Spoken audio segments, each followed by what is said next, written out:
Hey guys, welcome to the Patriot Mouse Show. And today is March 25th, and I want to talk about Mr. Mueller, the special counsel who was appointed by Rod Rosenstein, who is basically running a psychotic mess against the president, who is pushing us towards World War III with Russia, who is unsettling all of Trump's possibilities, and forwarding this insane notion of Russian collusion. Let's just begin with some housekeeping. I want to thank everyone for the big response to the last video on Trump's secret for why he signed the budget. I also want to point out just a couple of things. If you don't know, we're associated with patriotmouse.com, and it's kind of, what is it supposed to be? It's supposed to be kind of like the wacky, zany National Enquirer for conservative voice. So it's not meant to be 100% serious, but there's a lot of serious shit there, so check it out, patriotmouse.com.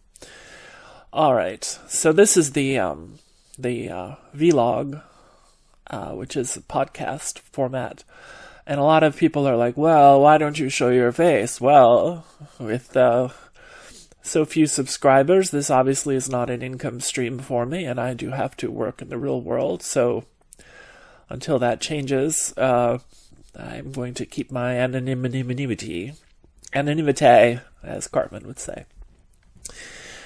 All right, with that over, let's get into how do you say that name? So, first of all, who was Mueller? Well, he's the old FBI director, who was the director under Obama. I'm going to do just a little bit of impromptu research here to see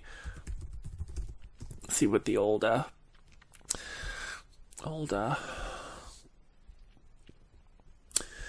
thing is.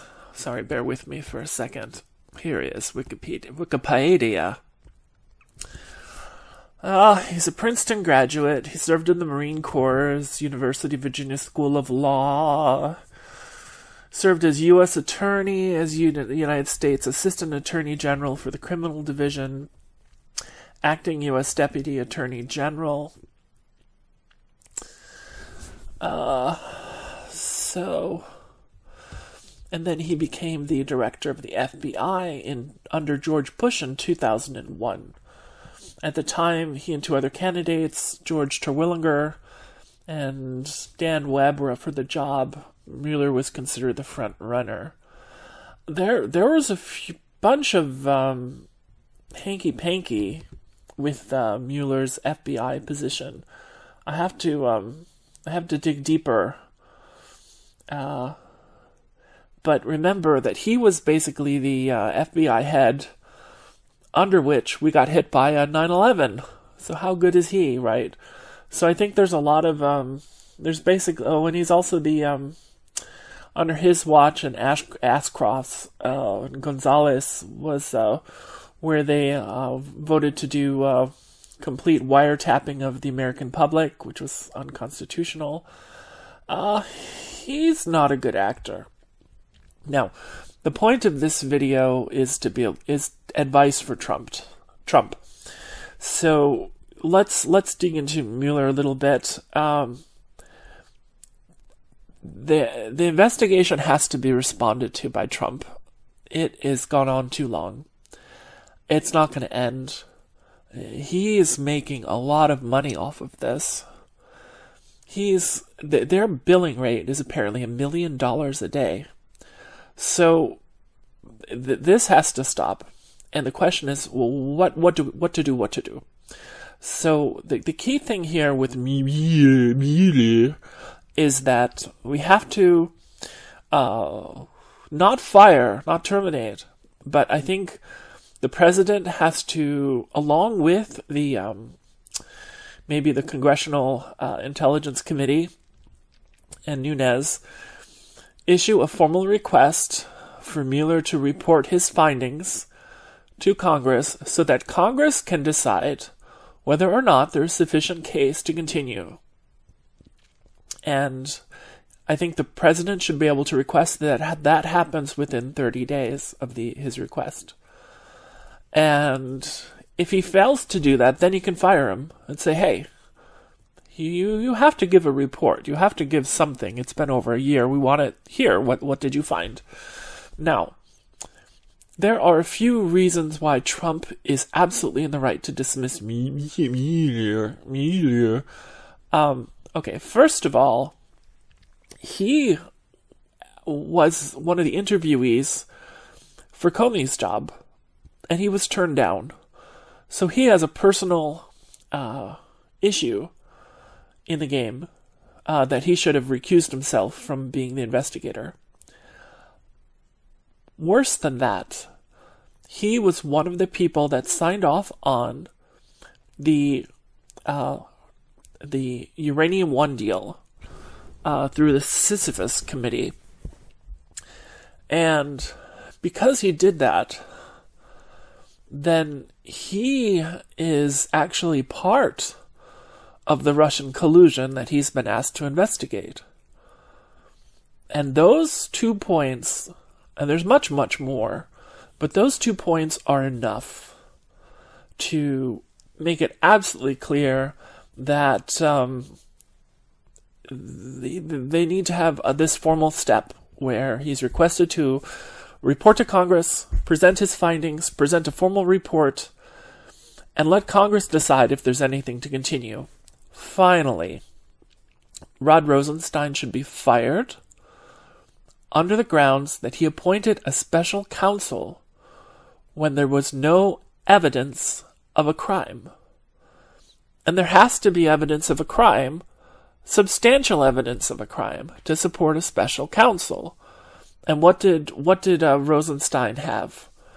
He had this 17 intelligence agencies, no, it's really Clapper, Comey, and 2 others saying, and Brennan, and it's like 4 people saying, oh, there was a hack and the Russians did it.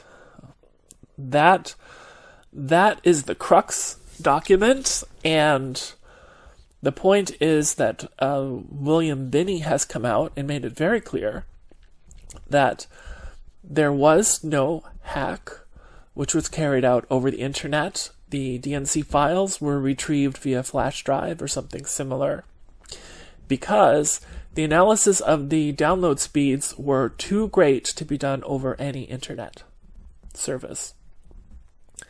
So, with all of that in mind, hopefully it's clear that there's many, many, many issues with Mr. Mueller, and that something has to happen. And you just simply can't let it go on any longer. Now, if Trump is smart, he will talk to Nunes and have Nunes make the request in isolation of Trump. That is the best way to handle it. The other thing, of course, is Trump in no way should testify, because he should demand evidence of a crime. And so if Mueller says, hey, I want you to testify, and Trump should say, because why? What you got? You got butkus. You got nothing. Not a zip. Zero. Now, I think you guys already know all this stuff. You're quite learned and smart in following this. But I think I wish there were, a hotline to Trump, and I get on the call and, knock some sense into him and say, hey, Goomba, what you doing, Paisan? You don't have to take this. I think, even though the facts are enough to fire Mueller directly, I think that this formally demanding a report is the better route. And if for some reason that doesn't happen, then they can fire him. If he gives a report I think then also they can fire him, or cancel him, not fire him. They can terminate the council saying, thank you very much, you uncovered a lot of neat stuff, it's all pretty useless, but whatever. And, enjoy your 20 million bucks that you padded your accounts with. Thank you very much. Thanks for costing us, $500 million. We really appreciate it. It's a great way to spend $500 million on something that never happened. All right, those are my thoughts. This is getting a bit long. People complained about the audio quality. Please forgive. I am quite old and grumpy and didn't plug in the external microphone, which should sound much better. Unfortunately, it doesn't have a P-pop filter, so they're going to get a lot of plosives in the audio track. Please check out patriotmouse.com, which is an editorial collective of writers who talk about everything from black crime to DC News to Trump to science and innovation and dysgenic policies in America. I think you'll find it interesting. All right, and stay tuned, subscribe, hit the little bell so you're notified. We'll have a lot of good content coming. I had taken a break for a while, but since there's some interest, I'll try to be more, what's the right word? I'll try to be more productive. Also, the very first video, if you go to the channel, the very first video is sort of the celebration of Trump music video. Give it a check out. It's pretty fun. All right, you guys, have a good day. Cheers.